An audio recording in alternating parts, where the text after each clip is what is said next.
اللہ کن انسانوں کو نبوت عطا کرتا ہے؟ کس کا سوال ہے؟ وہ کہتے ہیں نہیں، اس اسلام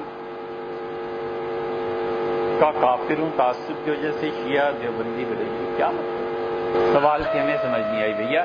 اور یہ سوال کیا ہے کہ اللہ کن انسانوں کو نبوت عطا کرتا ہے؟ اللہ دے چکا جن کو اس نے نبوت دینی تھی۔ اب اس کا مسئلہ ہی کیا ہے؟ یا تو خدا نے کوئی نئی نبوت دینی ہو تو کوئی بات کرے، جب اور ہمارا آپ کا تو مسئلہ نہیں، تو مسئلہ اللہ تعالیٰ کا ہے۔ اللہ نے قرآن میں فرمایا اللہ یجتبی الیہ من یشاء ویہدی الیہ من ینیب، اللہ جس کو چاہتا ہے چن لیتا ہے۔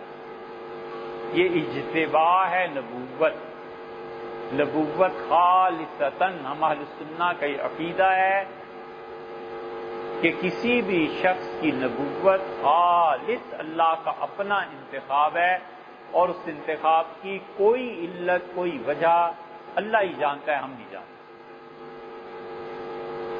اصولی طور پہ یہ بات سمجھنی چاہیے کہ اللہ کے فضل کی کوئی علت نہیں ہوتی۔ ایک بات یاد رہے نا، بہت سے زندگی کے مسائل حل ہو جاتے ہیں۔ اللہ کے فضل کی کوئی علت نہیں ہوتی۔ آپ گلی میں رہتے ہیں اور مکان اپنا نہیں ہے، اور اسی گلی میں ریڑھی پہ جو آدمی سبزی لگاتا ہے وہ اپنا مکان بنا لیتا ہے۔ آپ کہتے ہیں یار پتہ نہیں اس کے پاس کہاں سے پیسہ ہے، یہ اللہ کا فضل ہے، اس کی کوئی علت تھوڑی ہے۔ وہ یہ دیکھ کے تھوڑی دیتا ہے کہ یہ ریڑھی لگاتا ہے یا سروے گریڈ کا آفیسر، اس کی مرضی ہے، جس کو جی چاہے دے۔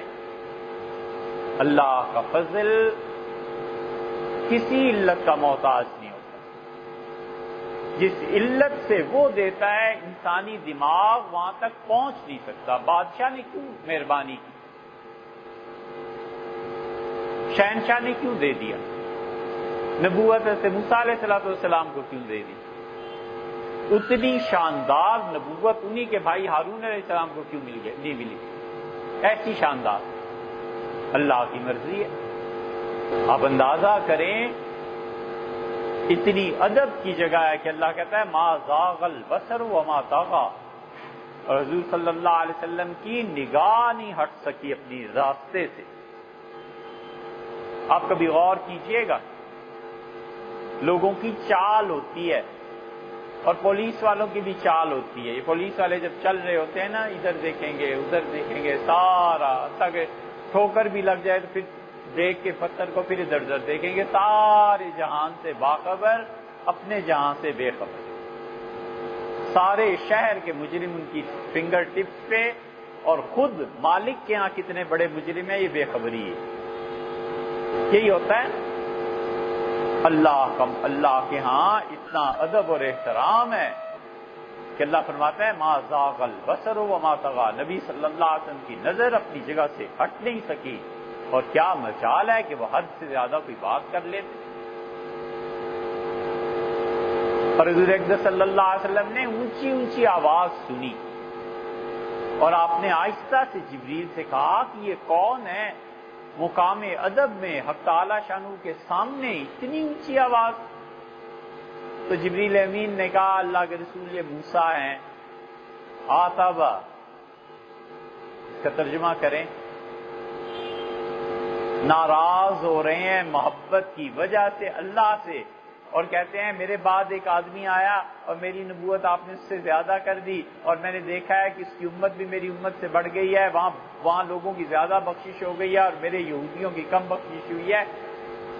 تو حضور اقدس صلی اللہ علیہ وسلم کے کہنے کا مطلب یہ ہے کہ میرا سانس رک گیا، اتنا ادب تھا۔ میں نے کہا یہ موسیٰ اتنی اونچی آواز سے؟ انہوں نے کہا ان کا پروردگار جانتا ہے کہ اس کا غصہ بڑا تیز ہے، اللہ نے اسے اجازت دے رکھی ہے کہ تو بول لیا کر۔ اس لیے اللہ نے اس کو کیوں اجازت دی ہوئی ہے، اور یہاں کیوں اجازت؟ کوئی علت نہیں۔ اللہ کے فضل کی کوئی علت نہیں ہوتی۔ کیوں اتنا علم دے دیا ہے، کیوں اتنا پیسہ دے دیا ہے، کیوں کسی کو اتنا گورا بنا دیا ہے، اس کو کالا، اس کو اس طرح، اس کو اس طرح؟ اللہ کے فضل، اور نبوت انہی چیزوں میں سے ہے، اس کی کوئی علت نہیں۔